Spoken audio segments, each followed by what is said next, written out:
Welcome. This is the official first episode of the Intrusive Thoughts podcast. Before I get into the actual episode, I'm going to do a little look into my predictions for the NBA season. Some of them are going good, some of them are not going so good, and I just want to give a huge shout out to the 100 plus people that viewed my first video. To everybody that viewed my little intro-ish video on Facebook. I just really appreciate the love. We're gonna keep going. It's been a long time coming, and I'm very excited about this episode. But before we get into it, let's talk about a few things. The Luka Doncic MVP pick is looking great. I think I did not expect the Lakers to be looking this good. Some of my picks, like the Lonzo Ball Most Improved Player, Ace Bailey Rookie of the Year, they're just not looking so hot. The Thunder player that could win Sixth Man of the Year is not. It could be Aaron Wiggins, but it's AJ Mitchell's coming out of nowhere. Well, not really nowhere, but he's locked in. Josh Hart, I don't really know what he's doing, to be completely honest. So, my picks aren't looking the best. That being said, it's early in the season. We still have 80-ish games to go. So, 70, I should say. The one pick I really, think is going to hit is the Luka Doncic MVP. 1B DPOY, I don't even have to talk about that. But as for the rest of them, it's kind of chalked. And, I just wanted to give a quick update. I hope if anybody tailed and, bet on them, I hope they didn't put too much. Sorry for everything. I'm just kidding. Just to give you a little recap, that's just how things are going. But enough of the basketball talk. Let's dive into the first official episode of the Intrusive Thoughts podcast, episode 001, Consciousness, the Master Key. I've been drifting through my mind where the silence talks. Stars fall slow in my intrusive thoughts. City lights flicker, heart sinks with the plot. Reality bends when the questions start. I hear echoes of the truth in distortion and bass. See reflections of the void when I look in my face. Every word, every pose, just a code in the fog. I'm a mirror for the madness and I talk to God. Intrusive us. They whisper, they twist, they nod. Intrusive us. So what are we even talking about? Every culture, every scientist, they've all asked the same thing. What is consciousness? Not the brain, not intelligence, but the experience of being you, of being yourself. Where does that come from? Why does it feel like something that we can't explain? And honestly, nobody knows what happens after death. What happens when the body stops. I got a lot of information from a lot of different perspectives. To find the real answers, we're going to look at a few different perspectives and cross-reference a lot of them, from neuroscientists to remote viewers, from psychedelic researchers to theoretical physicists. We're going to just cross-reference all their ideologies, see where it overlaps. I'm going to give you my take on what I think based on a bunch of the podcasts I've watched, a bunch of the conversations I've had with some colleagues. And we're just going to dive right into it. So, what consciousness might actually be? So, there are a few main camps. I hate using that word, main, because, what does that even mean? But there's a few perspectives that take the majority. There are a few main camps. The brain-centric view, the consciousness first view, the hybrid view, obviously. The brain-centric view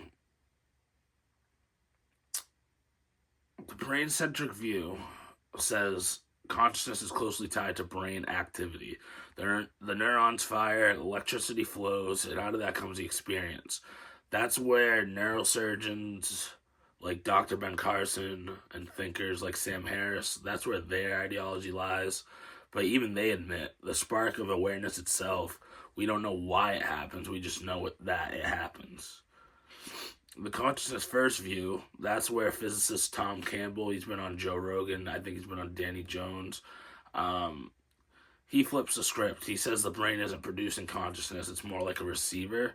That's kind of where I lie with my ideology. I've said it before. He believes reality itself is a kind of information system, and our consciousness is just logged in to play the game. And if you think that this is a simulation, that lines up perfectly. It's logged in to play the game. It's like we are the avatar. We are just a physical manifestation of what our consciousness portrays the universe to be. I mean, that's pretty much, like I said, that's like where my ideology lies. Now, there is the hybrid view, Rick Strassman, Dr. Diane Powell, Dr. Jeffrey Long, who's big into near-death experiences. They believe consciousness both uses and transcends the brain. I kind of agree with this too. I'm somewhere in between the second and the hybrid, the consciousness first view and the hybrid view, because they say, think of it like Wi-Fi. The brain is the router, and the signal exists whether or not the hardware is plugged in. I kind of agree with that because, I think our brain is a receiver. The router of Wi-Fi is a receiver. Wi-Fi is everywhere, just like consciousness is everywhere. And the signal is going to be there whether we tap into it or not. And some people are more tapped into the signal than other people.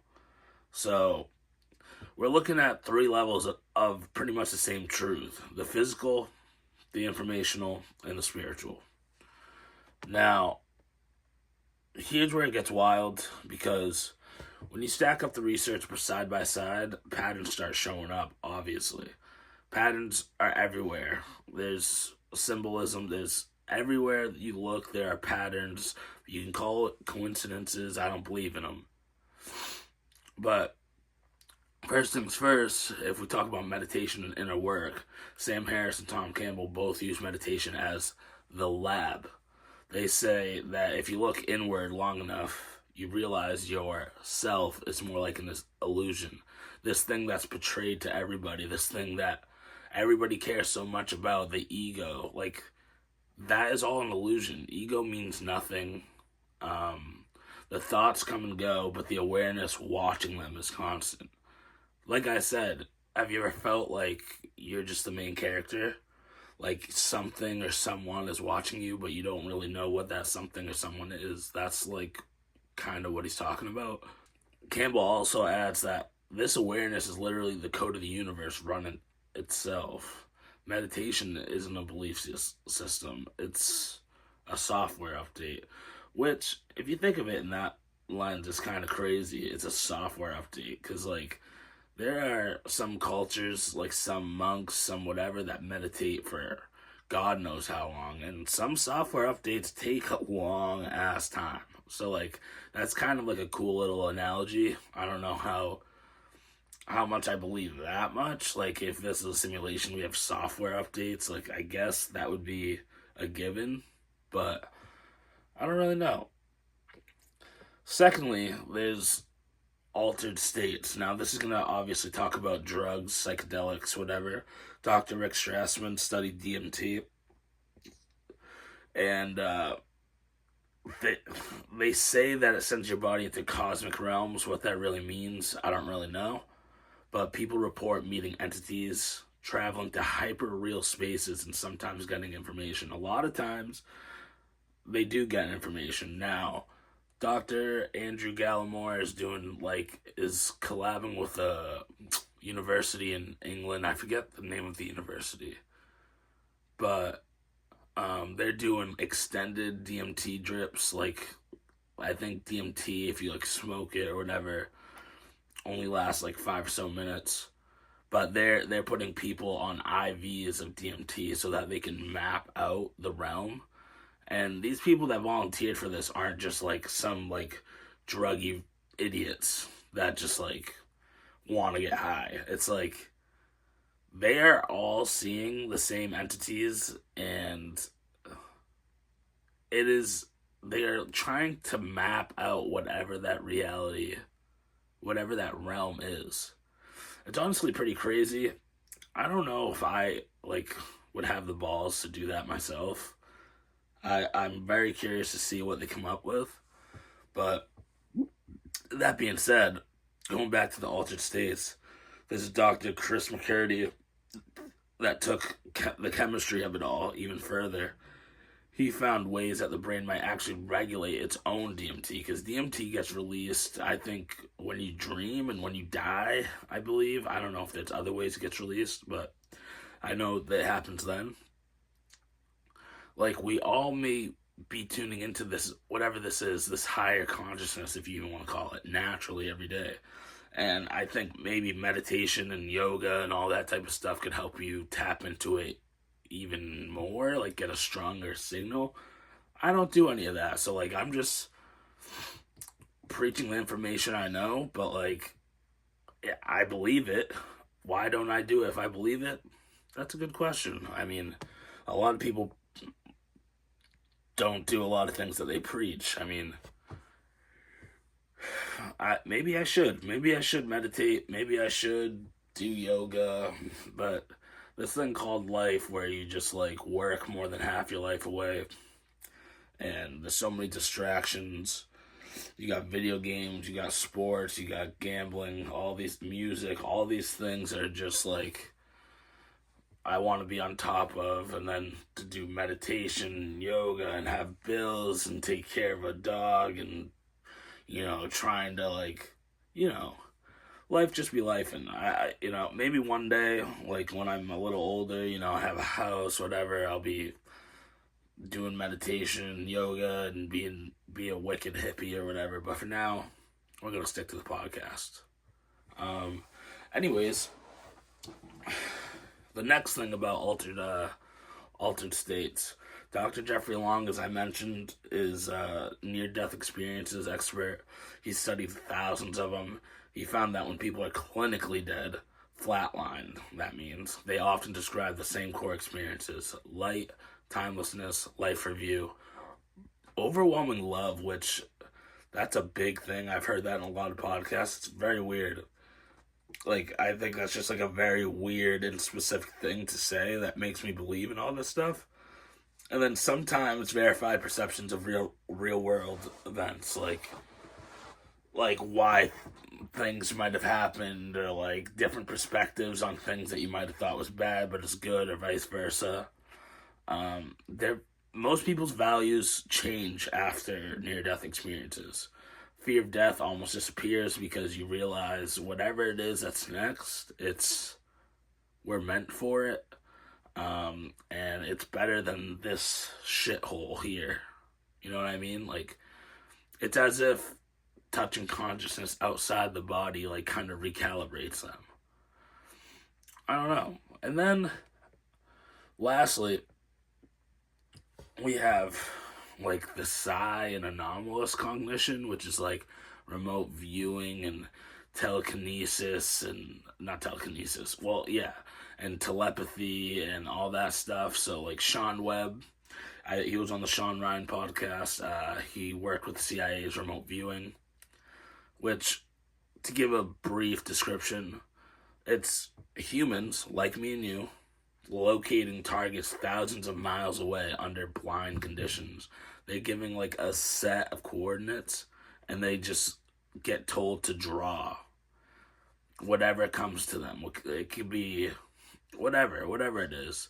They just draw it. And I've seen documents that show like remote viewing, like what do you want to call it? That show remote viewing, like, I guess, drawings. And honestly, they don't look that accurate, but just based off of coordinates, and, like, if you use context clues, which I'm sure the CIA was using after they got the drawings, I'm sure you can come up with pretty crazy information. The results were good enough that the military kept funding it, millions of dollars were put into it. So it's like something's there. Something's there. Then you have Dr. Diane Powell, who found similar abilities in telepathy studies with non-speaking autistic kids. I've been big on this for the past few months. If you haven't seen the telepathy tapes or listened to them or whatever, I recommend, because it will make you look at not just nonverbal autistic kids, but autism as a whole completely differently. I don't, right now, I don't really know what to think. Is it, they say autism is a spectrum. Is that spectrum, like, are nonverbals the most tapped in? And are, the least autistic people lesser? Like, I don't know. I don't know what to think. Some seem to know what another person was thinking. They say that these kids could read minds. They say that they tap into this thing called the hill, which is like where all these nonverbals and even some normal people like can tap into it, I guess. But the hill is like an ethereal like realm where everybody can meet through like their consciousness, and they like meet people from all over the world. Some have claimed to meet people all from literally the other side of the world on whatever the hill is, and they end up telling their parents or whatever that they want to meet them in person, and it's like they're real people. Like it's kind of crazy, but I don't know, dude. I don't know what to really think about it. I've heard Chris Ramsey, Area 52 podcast. I've heard him talk about like if he's a magician. He said that he could pull off the telepathy tapes and deceive everybody if with the technology and with the techniques that that he knows as a magician that he can't reveal to the public. That's pretty interesting. He also said that like there's technologies that magicians get to use that nobody else knows about, which I thought was just a little tidbit, like a fun little tidbit to drop, but that's pretty weird. Anywho, when it comes to, the telepathy tapes and nonverbals and whatever, I just think that's something that we really need to look into. We need to look into how also like they get put in such a box from birth that's like, it's such a headache. Nobody wants them as kids, yada yada yada. A lot of people don't want to deal with it. They go to school, they get pretty much like handcuffed like throughout their lives. Like, I don't know, maybe we should look at it differently. That's just my perspective. And then there's this dude, Eric Wargo. He has a time twist. Like, maybe consciousness can look forward. There's precognition, which is like, you have a dream or you have a feeling or you have something that you feel, that you see, that you sense, that ends up coming to fruition. That's very real. There's so many different instances where that occurs. I think I'm starting to believe in that stuff myself. Now, it hasn't worked out for me. I tried to use it for like gambling or whatever. If I had a dream, like shout out Martin Luther King. I had a dream weeks, like a month or two ago, that Travis Hunter, the rookie receiver corner for the Jags, scored a touchdown. So I bet on him to score a touchdown. He didn't score. That being said, he had the biggest play of the season. Is that something? I don't know. Is that what I was seeing? Was it actually a touchdown, or was it just like a bit, you know what I mean? Did I interpret it wrong? I don't know. Something to think about, but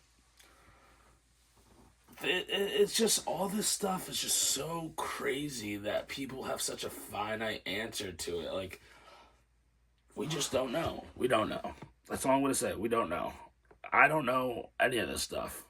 This is all information that I'm processing. I'm using context clues, big on context clues. So after speaking about what I just spoke,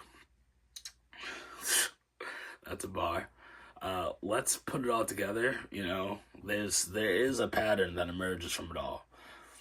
Consciousness might be an information field, which, Jason Giorgiani, who's been on Jesse Michaels, who's been on Danny Jones, he talks about how he believes this is an informational universe, which, if it's a simulation, that makes sense. It's all numbers, and that makes sense as to why math is like the universal language. It's all numbers. Everything can be solved with math. You can translate anything to math. So it's like, that makes a lot of sense. I feel like I believe that consciousness is something that can move through space, time, matter, and using the brain like a temporary avatar, which is like what I just said. If we're a simulation, we're just avatars, all receiving from this hive universal consciousness, which I don't really know what that consciousness originates from or what it actually is, but I do believe that it is the source. It is the master key of everything in life. Like, it can unlock so many things. I just think we just need to look into it. So let's break it down. 1, we're not in our bodies the way that we think. We think that we're so attached to this physical body bag of mushy, well, I'm mushy, muscle, fat, bones. All that means nothing. Everything's up here. Also, side note, why do we stay awake during brain surgery, and why does our brain not have any nerves? Like, why can't we feel it? I always thought that was so weird. Like, I don't really have anything else to follow that up with, but just a thought. Like, anybody ever really think of like why that is? I'm sure there's neuroscientists and brain surgeons that can educate me on why that is, but I just think it's weird. So back to where we were. 2, intent matters. True intent matters. Intent matters, okay? Your brain, your consciousness shapes your reality. It's like you can manifesting is real if you have the true intent to do so. Believing in God, religion is real. It does give you hope. It does give you miracles if your intentions are true. It really does matter. You can't fake your way through life. Eventually it's going to come out and bite you in the hiney, okay? That's just, Tom Campbell calls it lowering entropy. Sam Harris calls it reducing suffering. It's all the same thing. The more you lie, the more you suffer. You need to be true with your intentions. Everything matters. Both mean the more love, empathy, and awareness you develop, the more clearly you tune into reality. You just stay true to you. I say that in my everyday life, kind of as a joke, but it's true. Just stay true to you. You know what you are. So that's all I gotta say. So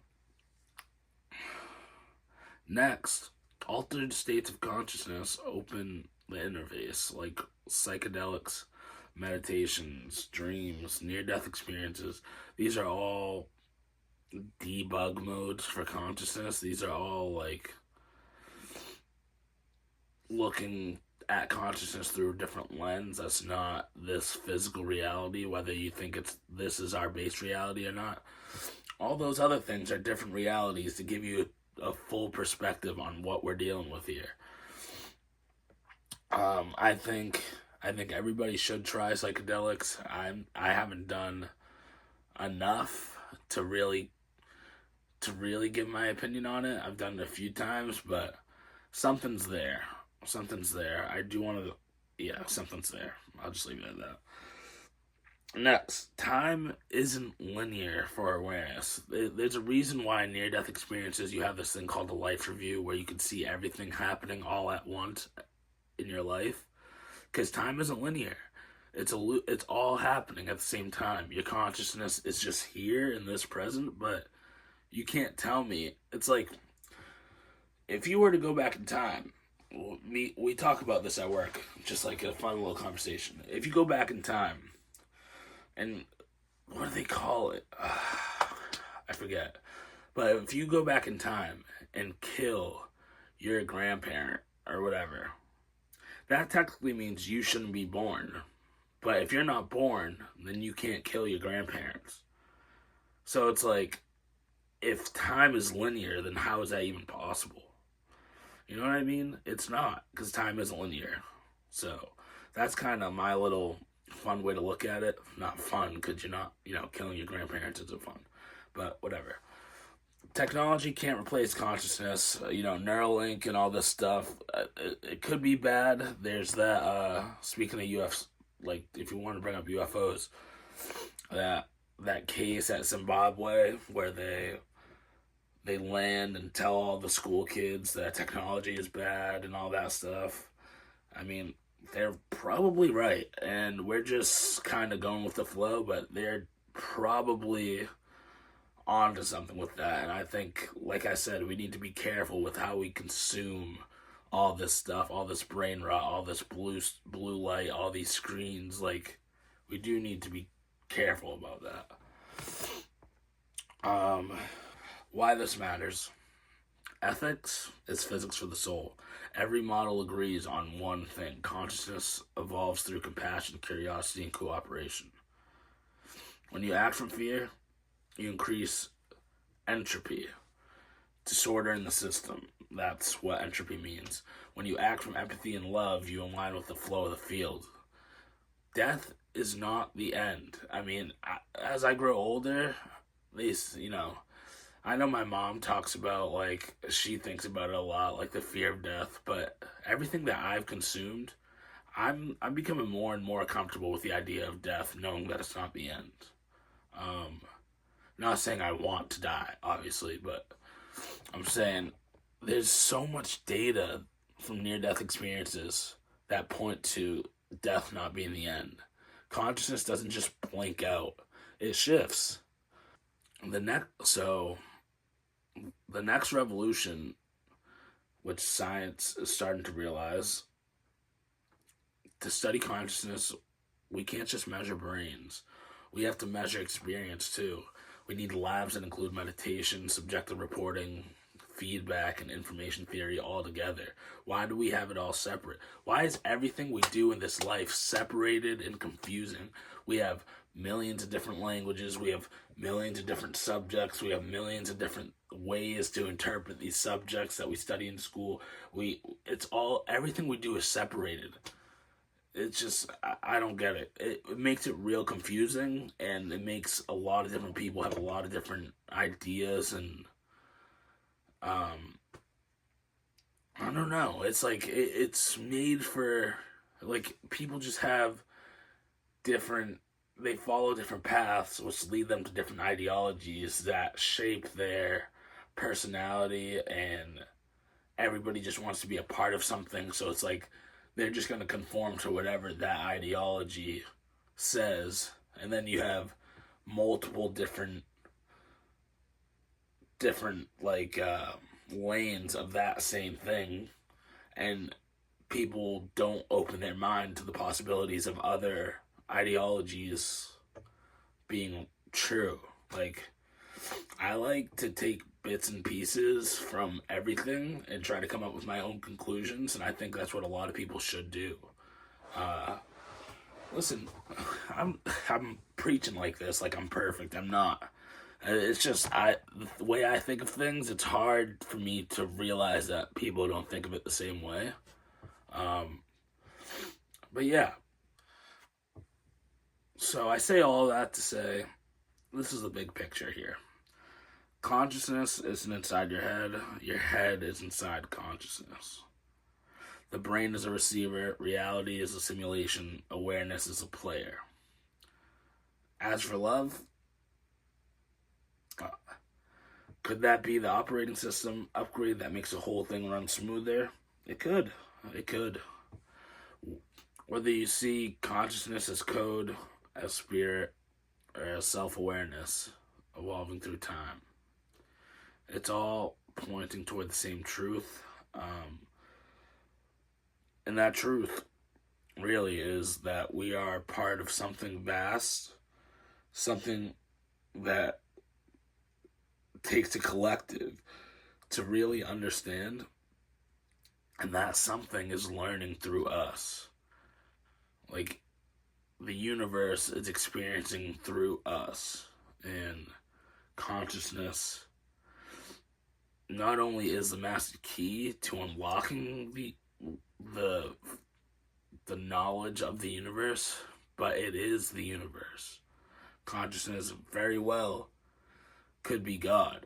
And I would like to thank everybody for tuning in to this special first edition of the Intrusive Thoughts podcast.